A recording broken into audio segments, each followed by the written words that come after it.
Сәлем достар, сіздер мен EasyKZ. Сіздер Air Астананың әр сатылған билетінен табыс алғыңыз келеді ме?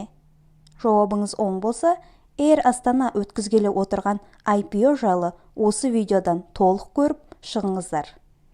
Қазақстандық қор нарығында соңғы кездері жиі айтылып жатқан жаңалықтардың бірі ол Air Астана IPO-сы.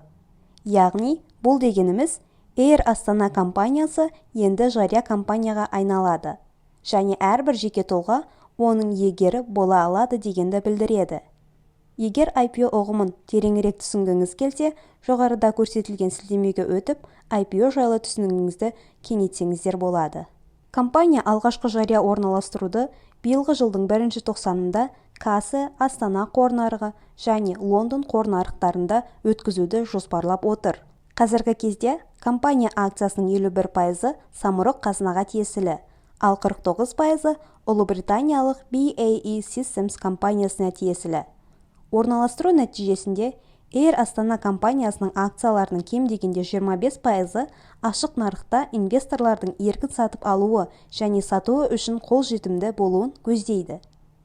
Әзірге акцияның орналастыру бағасы белгісіз. Компанияның акциясын алғашқылардың бірі болып алғыңыз келсе, өз брокеріңізден тіркеу кітапшасы ашылғаннан кейін тапсырысты алдын ала беріп қойсаңыздар болады.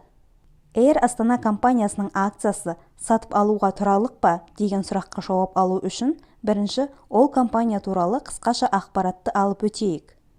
Air Астана бұл Қазақстандағы әуеде ең үздік жолаушы және жүк тасымалдаушы компания болып есептелінеді. Оны тіпті отандық нарықта өз саласында монополист деп айтса да болады. Компанияның қызметі әлемдік үздік әуе компанияларының қызметінен артық болмаса, кем түспейді. Оған қоса, оның ұшақ және ұшқыштар базасы жаңа болып есептелінеді. Өздеріңіз білетіндей, компанияның екі бренді бар. Біріншісі Air Астана, ал екіншісі Fly Arstan. Бірінші компания толық авиациялық спектрда өз қызметтерін ұсынады, ал Fly Arstan болса лоукостер ретінде танымал. Соңғы 9 айда компания 6 миллион жолаушыны тасымалдаған. Әуе кемесінің жүктемесі 86%-ды құрайды. Компания 92 бағыт бойынша саяхат жасайды. Соңғы 9 айдағы компания табысы $9,6 миллион құрап отыр. Компания акциясын сатып алуға ниеттелген инвестор компания сайтына кіріп, басқа да қаржылық көрсеткіштерді талдай алады.